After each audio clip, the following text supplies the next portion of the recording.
Hello, everybody. Alright, so I got done playing The Last of Us Part 1 Remake. And holy fucking shit. It's incredible. It's a fucking masterpiece. Um, you know, my only problem with the remake is, of course, as everyone is saying, is the price tag. It is $70 for a graphics upgrade. Nothing else has changed about the gameplay. And that really sucks. I mean, you do get the DLC with it, so that's nice, but it's literally like, that took me like 2 hours, 2 or 3 hours to beat. Um, but I don't really want to talk about that too much today. This isn't really a review. This is I wanted to talk about how this was a mistake to do this specifically. As much as I love that it happened, and I'm so happy that I got to replay this game in this condition because I hadn't played this game. I'm not the biggest Naughty Dog fan, believe it or not. I'm not really into. I just never really played. Uncharted. And I played this only one time, and that was around. That was when I was like 15, 16, around 2013, 2014. And I I loved it, but I was young at the time. The story didn't quite hit me the same way it did this time. Um, God, okay, so I hadn't played this for years, and then about a year ago, I picked up Last of Us Part 2. Now, pretty much going into that blind, because I remember the story, but I didn't remember how much I loved these characters. And that's what's important about this video, is that, so I went into it, and I didn't even beat it. I still haven't beat the game. And, you obviously see Joel die, which, without even feeling that love for him that I do now, I still hated it, because I knew he was a great character still. I was like, why would you do that? I don't understand. And I've forgotten a lot of the story bits that were important for Last of Us 2. So anyways, I finished Last of Us 1, and I'm fucking blown away. I'm fucking blown away. I mean, Ellie is incredible in it. Ellie is phenomenal. She's the perfect amount of mature. She's cute at times because she's still a little kid. Um, and she's got that just sass and attitude that's just perfect. It's not overbearing. It's not the type of attitude that some kids have where you just want to fucking slap them upside the head. It's like it's a perfect attitude. I don't know. I don't really know how to describe it. If you played it, which you probably have, you'll know what I'm talking about. And then you have Joel, who's just a complete fucking badass and incredible person, and he goes through a lot, and he has to make a difficult decision at the end of the game, and he does. And the problem that I have with The Last of Us Part 2, and kind of the ending to The Last of Us Part 1, I think the ending to The Last of Us Part 1 is great, on the assumption that in the second one, things will become a little bit more resolved, and Ellie's and Joel's relationship will resolve a bit, and it'll end on a happy note, or not end at all for the time being. Why they decided they had to just end him like that, which I know everybody said, it just doesn't... They created controversy for the sake of controversy, which just did not make sense in this area. I don't understand why you wouldn't want to make this like an Uncharted series where you can make a whole series on Joel and Ellie. Like, why you had to skip ahead to this point in time. It almost just feels like the second game should be like the fifth game or the fourth game. Because, yeah, sure, Joel's death is inevitable, and him dying that way would only make sense. He's a fighter. Fighters usually die on the battlefield. But what doesn't make sense, and what I did not remember, is in the first one, Joel is pretty much a fucking killing machine. Nothing can stop him. He's always 5 steps ahead. Nobody can say... He took out fucking 80 fucking people. Way more than that. I was just thinking about a number they shot out at one point. He took out 80 fucking people in like the first chapter of this game. You know, so it's like he's always 5 steps ahead. He's smart. He's fucking ruthless. I forgot how fucking ruthless this guy is. I mean, holy shit. I was so surprised at some of the things he did for Ellie. And to see him in the second one just sniveling on the fucking ground because of some jacked bitch just doesn't make sense to me. He's faced so many people um, that were stronger, smarter, better than her. You know, did he just happen to get unlucky this time? It doesn't make sense. You know, I guess his luck's just run up if you want to say it like that. But I also don't understand. I'm saying all this because I picked the second game back up, and I left off from it about like 5 hours in, maybe 10, and now I'm playing it again, and it's just boring too. It's not good. It's You see, The Last of Us One didn't overstay its welcome. If it was twice the length, then it would be like, okay, it's getting a little repetitive now.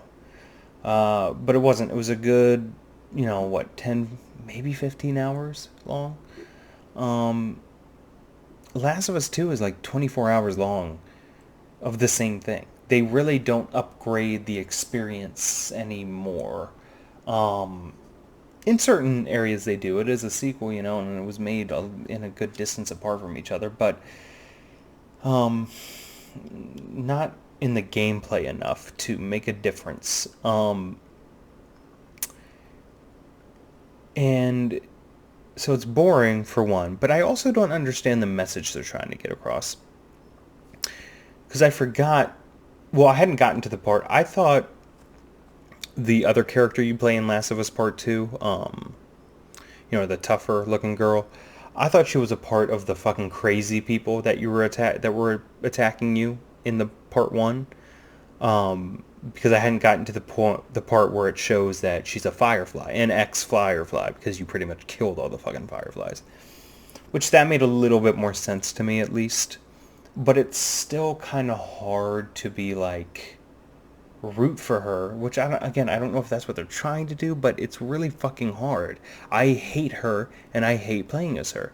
She grew up in post-apocalyptic terms and point of view. She grew up in wealth and prosperity. She had a loving father. She was amongst the fireflies who pretty much did not have that. The only danger they faced was fucking Joel, which, I mean, yeah, he was a big danger, but, and then whatever group she's a part of now has a whole fucking stadium and miles of housing, and it's beautiful. And it's like she grew up with so much care and so much love and all that shit. And yeah, her father died, but it's like,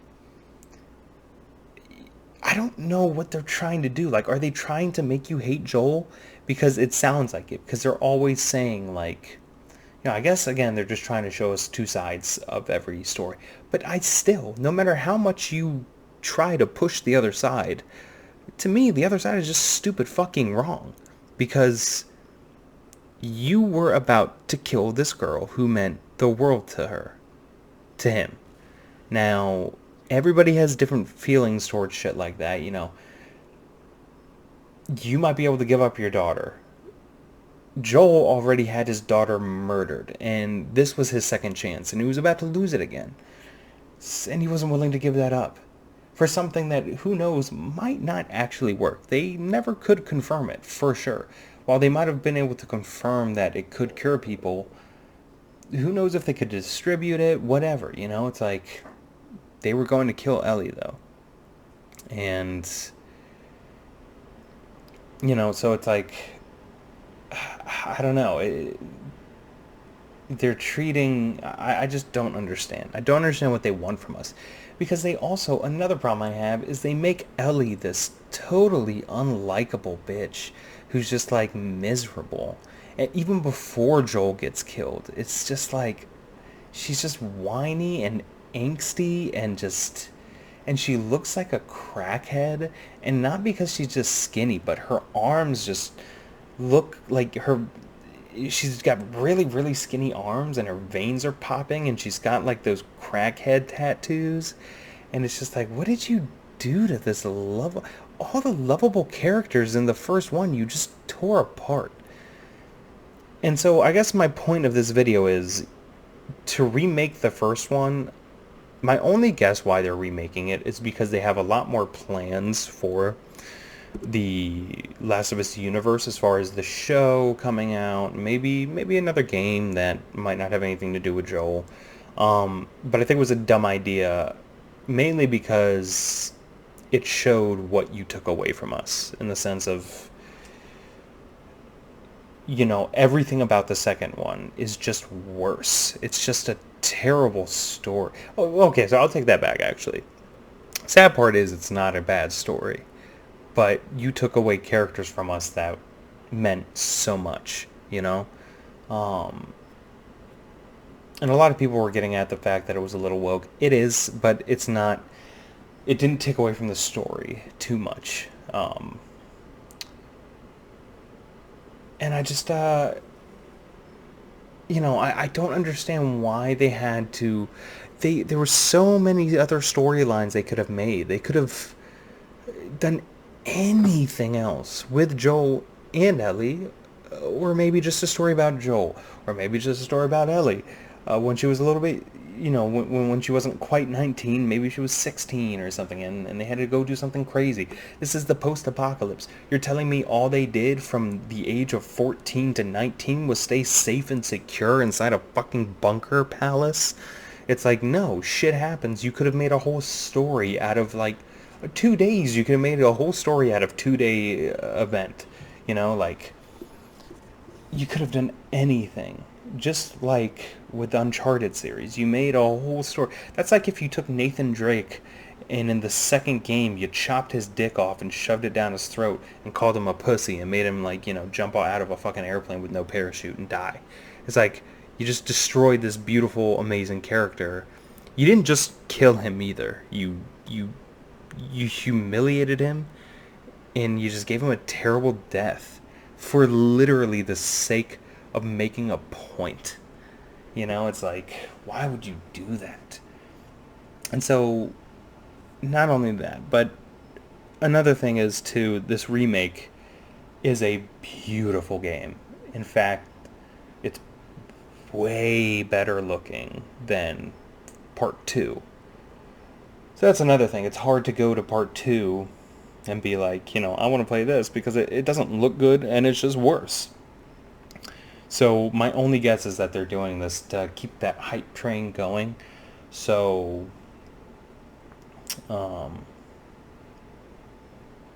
so they can start profiting more again off of, the show that will be coming out eventually. Because they didn't make the remake because they actually loved the game. I mean, come on. If you really loved the game that much, you wouldn't have just taken this amazing character and fucking beat his head in with a golf club. You would have kept him around. So I really think that they're doing this. There's a reason why they did this, and I think it's just for the sake of money. And it just, I'm playing this. I played the first, the Last of Us Part 1, and all I can think of is how sad I am, because I know that this is it for this character. This story is all we get, and then it's taken. And then I'm playing The Last of Us Part 2, and I'm like, the gameplay's fine, but I don't know why, but I'm just angry the whole time playing Part 2.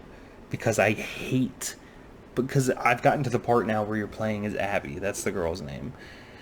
The bad girl, or, whatever. And I don't want to be her. Like, I don't want to know anything about her. I don't care about her. So it's just, I don't know. Part 1, while I love it and I'm glad it's out, I think it was just, if you wanted us to love the universe more, there's nothing you can do but claim that the second one is not canon and bring Joel back. That's all you can do. It's pretty much all. And you're obviously, I don't think any video game company has ever done that, ever. So, you know, I know it got incredible ratings, but the fan base has spoken, and you ruined it.